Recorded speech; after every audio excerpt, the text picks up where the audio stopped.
Siyempre, papunta na rin yan kay BBM. So sila lang din yon, sila lang din yan, at sila lang din nag-usap kung ano ang gagawin nila, at sila lang din ang nagplano kung anong gagawin nila sa 2026 budget, because this is all about, number one, the presidential elections of 2028 and the budget of 2026. Kasi inubos naman na nila yung 2025, di ba? So 2026 na pinag-uusapan dito. Last na, maybe kahapon pumunta ka sa Senado at nakipagkita kay Senator Marcoleta. Ano sa dyan? Anong napag-usapan ni Bibi? Hindi ko na... Siguro mas mabuti kung si Senator Marcoleta na lang ang magsabi kung ano yung napag-usapan namin dito. Kasi I think naglabas naman ata siya ng statement, di ba, no?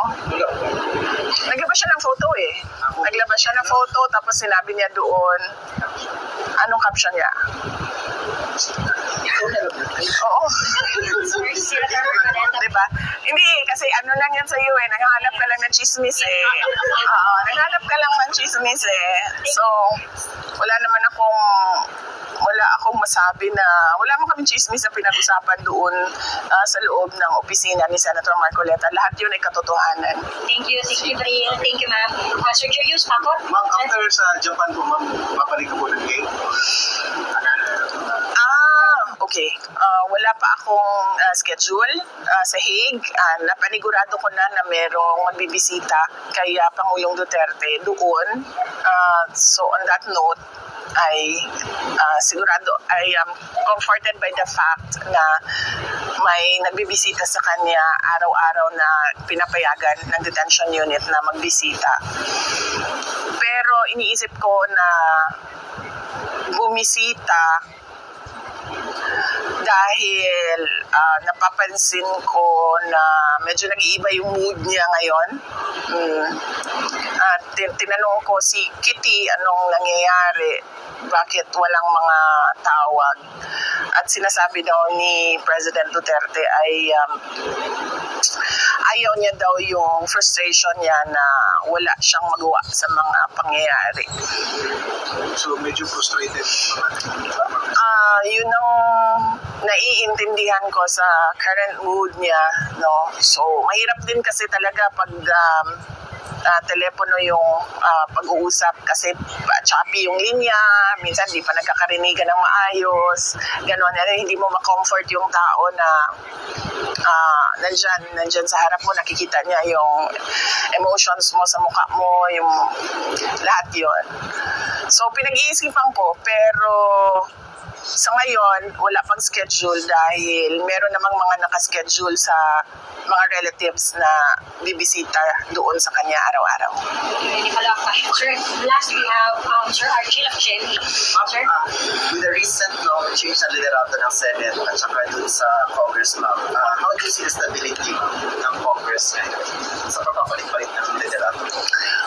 Definitely, there is no stability at all with regard to our government institutions. Hindi lang ngayon, even before. We saw how they abused the power and the institutions for their gains.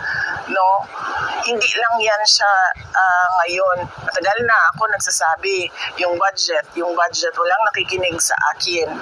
Kailangan pa lumubog sa baha yung mga kababayan natin bago merong nag-react na BBM ang pangalan.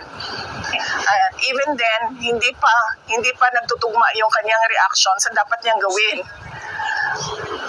Kaya really, truly,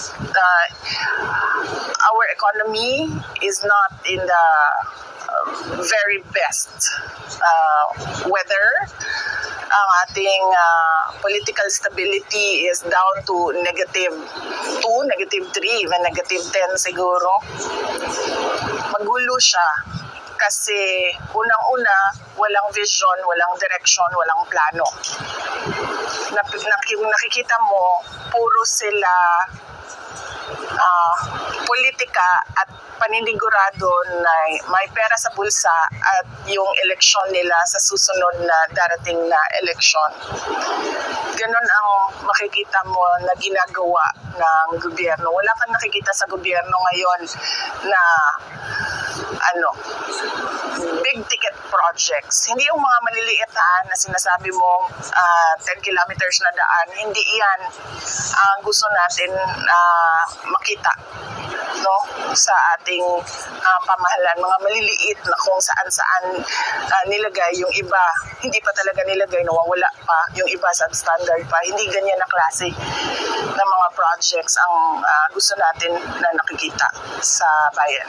Ma'am, sa lahat ng mga nabulgar na mga anomalya nangyayari ngayon, meron na bang mga political parties na naliligaw sa inyo for the next election? O na malapit? Ang masigasig talaga at ang sa tawagan kana intent yun is PDP.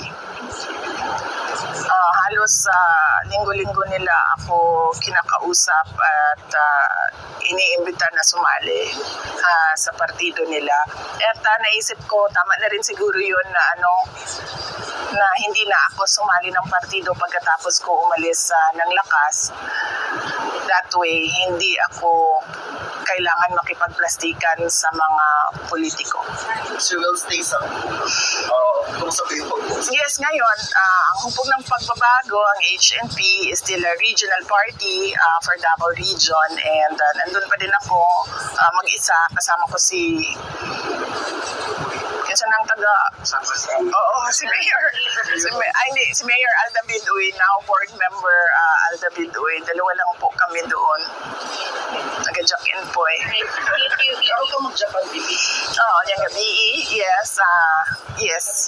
Pupunta ako ng Japan dahil merong mga rallies doon na hinanda ang Filipino community sa Tokyo at sa Nagoya, at matagal na nila itong pinlano. Hindi ko siya pwedeng i-postpone dahil madami sa kanila ang nag-ayos ng kanilang day off. Madami sa kanila ang nagbiyahe papuntang Tokyo tsaka Nagoya, at madami sa kanila ang gumastos na ng mga hotels nila. So, hindi ito pwedeng ipagpaliban. In any event, para din naman na ito sa bayan dahil ito ay double na pananawagan kontra korupsyon at pananawagan sa ICC na palayain si dating Pangulong Rodrigo Duterte. Like to sa Pray for the Philippines. No, iba din. Ang sa Pray for the Philippines naman dito sa Davao City sa September 21 ay naghalong prayers and political speeches, no? Pero mainly ang speakers ay prayers for the Philippines para sa ato ang kahimtang karon o para kay dating Pangulong Rodrigo Duterte. At yes, as announced, everyone is invited.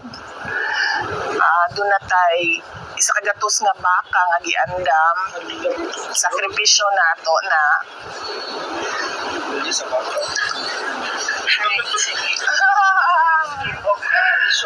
kibalo ka nang sa kuan, kibalo ka nang sa ganinang sa Bible gani, kato ganing gibuhat nila, no? Yes.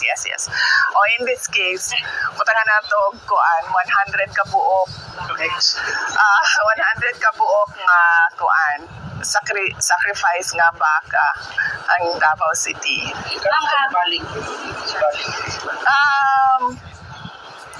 Likely after the kuan. Naalang mi one meeting dito, one Philcom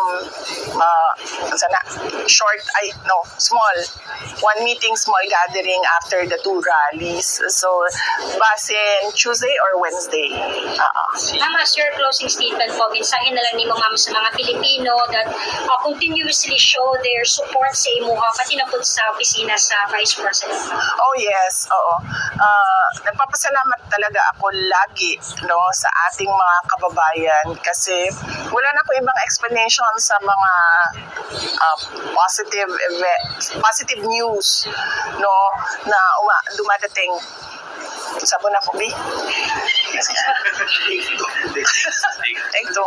Nagpapasalamat ako sa ating mga kababayan dahil wala na po akong ibang paliwanag sa mga positive developments at good news na dumadating sa Office of the Vice President, kundi yung pagdarasal lang ng sobrang daming mga kababayan natin para sa akin at para sa mga kasamahan ko sa Office of the Vice President at syempre para sa maayos na implementasyon ng mga projects ng Office of the Vice President.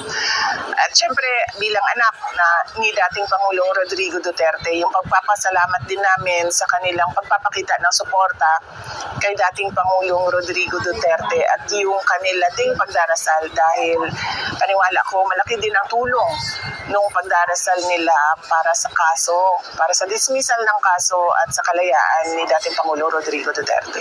Thank you. Salamat. Thank you. Ikaw mo ba? Kay ka ng, no? Yes. In this case, utangan na ito, 100 ka buok.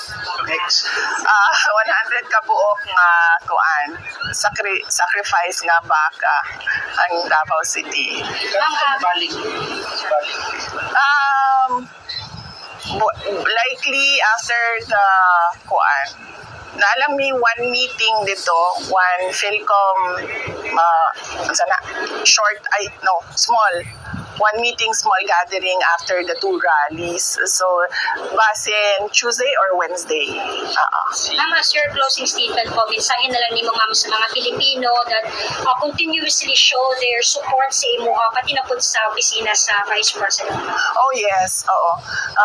Nagpapasalamat talaga ako lagi sa ating mga kababayan kasi wala na po ibang explanation sa mga positive news na dumadating. Sabon ako, B. Ito. Nagpapasalamat ako sa ating mga kababayan dahil wala na po akong ibang paliwanag sa mga positive developments at good news na dumadating sa Office of the Vice President, kundi yung pagdarasal lang ng sobrang daming mga kababayan natin para sa akin at para sa mga kasamahan ko sa Office of the Vice President at syempre para sa maayos na implementasyon ng mga projects ng Office of the Vice President. At syempre bilang anak ni dating Pangulong Rodrigo Duterte, yung pagpapasalamat din namin sa kanilang pagpapakita ng suporta kay dating Pangulong Rodrigo Duterte at yung kanila ding pagdarasal dahil paniwala ko malaki din ang tulong nung pagdarasal nila para sa kaso, para sa dismissal ng kaso at sa kalayaan ni dating Pangulong Rodrigo Duterte. Thank you. Salamat. Thank you. Ikaw mo ba? Kay ka ng